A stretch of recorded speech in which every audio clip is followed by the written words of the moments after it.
A pesar de que el virus sigue contagiando simultáneamente a personas alejadas del lugar de origen en la provincia de Hubei, en China, lo cierto es que los expertos de momento se niegan a hablar de pandemia. La epidemia se produce cuando una nueva enfermedad se propaga de persona a persona durante un tiempo determinado en un país, y la pandemia se definiría como la propagación mundial de la enfermedad. Pero hay diversos factores a tener en cuenta antes de hablar de pandemias, entre ellos la inmunidad de la población o la gravedad del brote. La última pandemia reportada es la llamada gripe H1N1 en 2009, que según un estudio posterior pudo provocar la muerte de más de medio millón de personas en todo el mundo. La Organización Mundial de la Salud ha asegurado que hay que prepararse para una eventual pandemia, aunque de momento todavía prefieren hablar de emergencia de salud pública internacional. Y su director, Tedros Adhanom, admite que tiene potencial pandémico, pero que hay que tener en cuenta las evaluaciones sobre la expansión geográfica del virus, la gravedad y el impacto social, y asegura que de momento no ven una expansión global descontrolada del virus. Este especialista dice que no es una pandemia todavía, pero sí que estamos muy cerca. Justo ahora, no son solo casos relacionados con viajes, así que cuando tienes países como Japón o Corea del Sur que tienen casos de persona a persona, sin nexos con el punto de inicio, esto lo hace pandémico. Y si tienes muchos países como estos, entonces el caballo ya está fuera del redil y va a ser muy difícil. No hay una definición matemática de lo que es una pandemia. Son los epidemiólogos los que deciden la terminología. Y de momento todavía no se aventuran a usar esta palabra. Miguel Ángel Antoñanzas, CNN, Atlanta. En el aeropuerto de Milán extremaron las medidas de prevención luego de que aumentara la cantidad de muertes en Italia. 7 personas murieron. Este lunes sumaban 219 casos. Los estantes vacíos dan cuenta de la preocupación de la gente sobre cuál puede ser el futuro cercano. La escasez era especialmente visible en el área de enlatados, pasta y bizcochos. Ni máscaras faciales ni líquido antiséptico hay en farmacias o en Amazon, según relataron algunos compradores. Y el carnaval de Venecia fue suspendido luego de encontrar 2 casos de coronavirus en esa ciudad. Las reuniones públicas y privadas fueron prohibidas hasta el 1 de marzo, según anunciara el gobernador regional Luca Zaia. Las escuelas, las universidades, los museos van a permanecer cerrados en toda la región del Véneto, en el noreste del país. Pero la ansiedad por las compras no solo se observa en Europa. En un mercado de Corea del Sur, la fila para comprar máscaras faciales era kilométrica este lunes porque las vendían a mitad de precio, según reportara un medio local. Corea del Sur puso en máxima alerta a sus autoridades desde este domingo. La medida permite enviar recursos adicionales a las zonas más afectadas por el virus, que son la ciudad de Daegu y en el condado de Cheongdo. La Organización Mundial de la Salud mencionó la palabra pandemia, ¿no? El mundo debe prepararse, escuchen bien, ante el potencial caso de pandemia por el coronavirus. Pero ¿cuál es su significado exacto en términos sanitarios? El doctor Elmer Huerta, experto en salud pública, nos acompaña a esta hora. ¿Cómo le va, doctor? Buenas tardes, Guillermo. Bien, gracias. Buenas tardes a todos. Pandemia, ¿qué significa para un experto y qué debe significar para el público en general? Claro que sí. Son 3 escalones que nos ponen en contexto la respuesta a tu pregunta, Guillermo. Brote, epidemia, pandemia. Brote significa que aparece un número no esperado de casos de alguna enfermedad infecciosa en una región geográfica determinada. Para hablar de este tema del coronavirus, cuando aparecieron estos 50 y tantos casos en gente en un mercado de animales en Wuhan, eso era un brote. Pandemia es cuando el brote empieza a multiplicarse en una zona geográfica y abarca ya una región determinada. Eso es lo que estamos teniendo en este momento. Una epidemia en la China, en donde están el 97.5% de todos los casos y el 99% de las muertes. Epidemia. Cuando ya esta epidemia empieza a formar brotes, y esta es la palabra clave, brote que acabamos de aprender, en otros países del mundo ya empezamos a hablar de pandemia. Pan significa completo, una pandemia, y si estos brotes forman epidemias, pues entonces obviamente ya es una clara pandemia, Guillermo. Quiere decir que ahora estamos todavía dentro del concepto de epidemia, ¿no? Exactamente. Doctor, cuando estuvimos hablando mucho sobre esto y siempre se lo compara con el SARS, ¿no? O la gripe aviar, esos casos que eran muy relativos sobre todo a China y al sudeste asiático. ¿Cómo va cambiando el tema del avance de esta enfermedad con respecto a su perspectiva? Mira, qué importante tu pregunta, Guillermo. El concepto de tu pregunta se refiere a lo que se denomina en salud pública el comportamiento de una epidemia o la dinámica de una epidemia. Así como una persona tiene un comportamiento agresivo, otra es más pasiva, otra es más taciturna, las pandemias, o las epidemias en este caso, también tienen un comportamiento. El comportamiento del SARS y del MERS fue agudo, rápido, infectó, pero luego inmediatamente su comportamiento hizo que desaparezca y ahora no tenemos casos. El comportamiento de esta epidemia, lo que nos ha mostrado es que tiene una facilidad muy grande para contagiar y para formar brotes nuevos. Entonces, China ha hecho un excelente trabajo en contener todo. Es como una olla de presión, Guillermo, que está hirviendo adentro y está el vapor saliendo, pero ya no puede más. Entonces, ese vapor, lo has reportado, está en Italia, en Corea del Sur y en un país que preocupa muchísimo, Guillermo, que es Irán. Y fíjate, ¿te acuerdas que hablábamos hace un par de semanas cómo el mundo está presenciando en vivo y en directo cómo una epidemia se desarrolla? Pues ahora lo que vamos a ver en las próximas semanas es cómo esta epidemia está afectando a países pobres como Irán, Afganistán y a los países aledaños y a países ricos como Italia, Suiza, en donde de repente los casos van a empezar a saltar. Ahí vamos a ver lo que decía el director de la OMS, Guillermo. Países, ministros, ministras de salud, prepárense, por favor, porque esto puede llegar a sus tierras. Ya está en Europa, ya está en Asia, ya está en el Medio Oriente. Veremos a dónde va esta epidemia, que estoy seguro que va a llegar a ser una pandemia. Así, está seguro, porque la OMS dice con el potencial, es decir, que hay signos que lo podrían convertir y el tiempo es el que va a decir. Doctor, ¿qué pasa si, por ejemplo, un familiar suyo o algún amigo le dice, en el mes de marzo, estamos en febrero, ¿no? Sí, vamos a decir, el mes de abril tengo que ir a Europa, voy a ir a Francia. ¿Debería cancelar el viaje o no? ¿Usted qué piensa? Mira, Guillermo, cuando se examinan el desarrollo de estas epidemias, de este tipo de... es como mirar el clima. ¿Cuántas veces nos han dicho los meteorólogos, miren, va a nevar, y cuando llega el día no pasa nada? Entonces, ¿qué es lo que hay que hacer aquí? Ir día a día.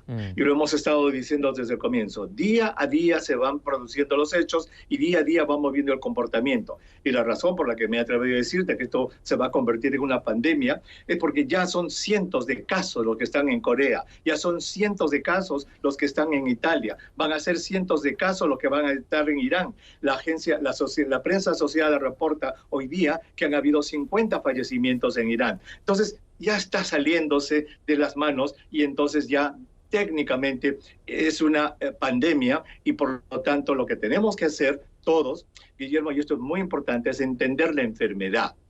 Esta enfermedad es como una especie de gripe fuerte.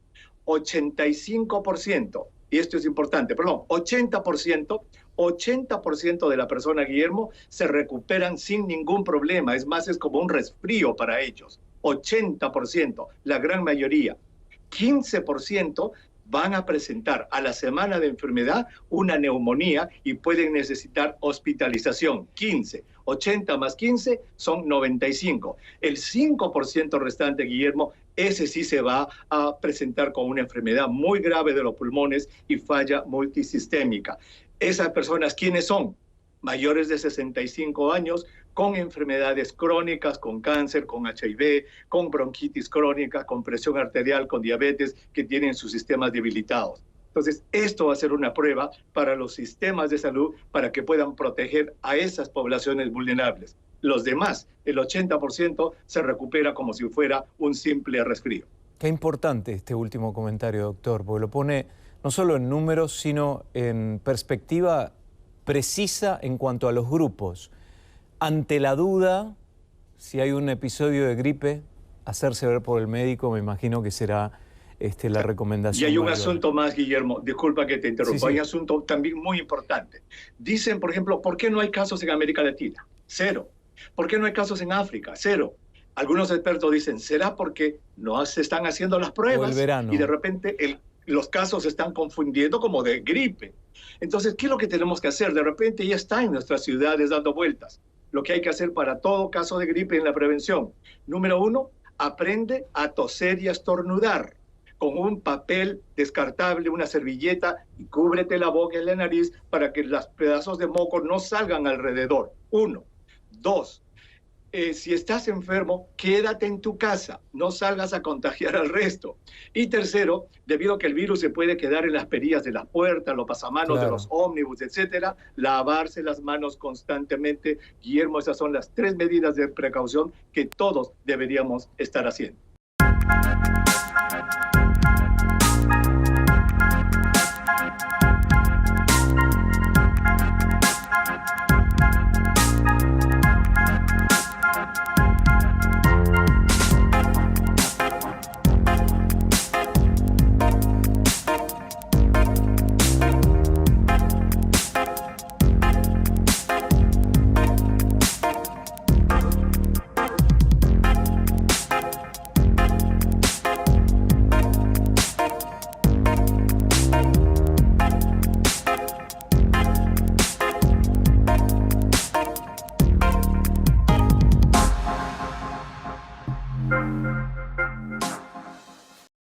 Chen Qian nos mostró su apartamento en Wuhan por videochat. Le llevó solo unos segundos recorrer el reducido espacio en el que pasó los últimos 20 y pico de días, imposibilitada de salir de su casa como parte de las medidas de confinamiento más recientes en Wuhan. Desde el cierre de emergencia he estado racionando mis alimentos para que me duren más. El gobierno local permite la entrega de alimentos, pero Chen teme abrir las puertas y ventanas por la posible exposición al nuevo coronavirus. No solo protege su salud, sino la de su nieta de 2 años, Felicity.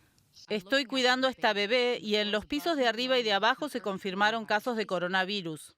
Felicity es ciudadana estadounidense. Chen está criando a su nieta, mientras los padres de la niña viven y trabajan en Nueva York. Pero por el brote y el confinamiento de emergencia extrema, la madre de Felicity intenta desesperadamente sacar a las dos de Wuhan. Temo no poder ver a mi hija. Pienso que si se contagian morirán. Temiendo lo peor, Amanda Yang le suplica a la Embajada de Estados Unidos que le otorgue a su suegra, ciudadana china, una visa para que pueda acompañar a la niña de regreso a Estados Unidos. Entre tanto, comenzó a acumular suministros en su departamento en Nueva York, esperando poder enviarlos a Wuhan. Queremos enviar estas máscaras a mi familia, a mis familiares y donar algunas a los hospitales. Pero le cuesta encontrar un transportista que entregue en la zona de cierre. Otros residentes de la provincia de Wuhan comparten temores y frustraciones similares. Sí, estamos totalmente bloqueados. Nadie tiene permiso para salir. Por teléfono, Wendy Yang nos contó que estaba en el día 27 o 28, encerrada en su apartamento. Ya está perdiendo la cuenta. Nos envió fotos de la ciudad desde su ventana. Dice que se siente atrapada y deprimida. Han muerto tantas personas en estos días. Todos estamos sufriendo. De regreso al apartamento de Chen, a sus 61 años, reconoce que depende de los dibujos animados para mantener entretenida a Felicity. De no ser por Peppa Pig, no tendría forma de cuidarla. Pero Chen tiene otro miedo. Dice que también está luchando contra el cáncer de tiroides y le preocupa tener mayor predisposición a contraer el coronavirus. Si contrajera neumonía, no tendría idea de qué hacer con esta niña. CNN ha estado en contacto con la Embajada de Estados Unidos en China sobre este caso en particular. Nos dicen que están enterados de la situación. La realidad es que las cosas son más complicadas que simplemente sacar a la abuela y a su nieta en un avión. Es mucha la logística, no solo en la ciudad de Wuhan, sino que también hay que coordinar con el gobierno de China. Estados Unidos ya sacó a más de 800 ciudadanos en 5 vuelos distintos y los llevó a Estados Unidos. Pero parece haber un cierto temor entre las personas con las que hablamos que se sienten atrapadas en la ciudad de Wuhan. David Colbert, CNN, Shanghái, China. Estamos recorriendo uno de los tantos hospitales de campaña en Wuhan. Este es un centro de exposiciones convertido. Se busca contener la transmisión del nuevo coronavirus. Note, una cama y otra y otra. La gente comprimida, ni siquiera a 1 metro de distancia uno de otro. Los baños portátiles un poco sucios. Los basureros desbordados. Ve las pilas de máscaras usadas. La mujer que hizo la visita guiada para CNN por videochat en este hospital de campaña nos dice que la inquietan estas condiciones. Como teme repercusiones, me pidió que la llamemos Lisa Wong, que no es su nombre real. Hay un gran peligro de contaminación cruzada. A algunos los análisis les dieron negativos y los trajeron por error. Los medios estatales chinos publicaron imágenes del mismo hospital antes de abrirlo.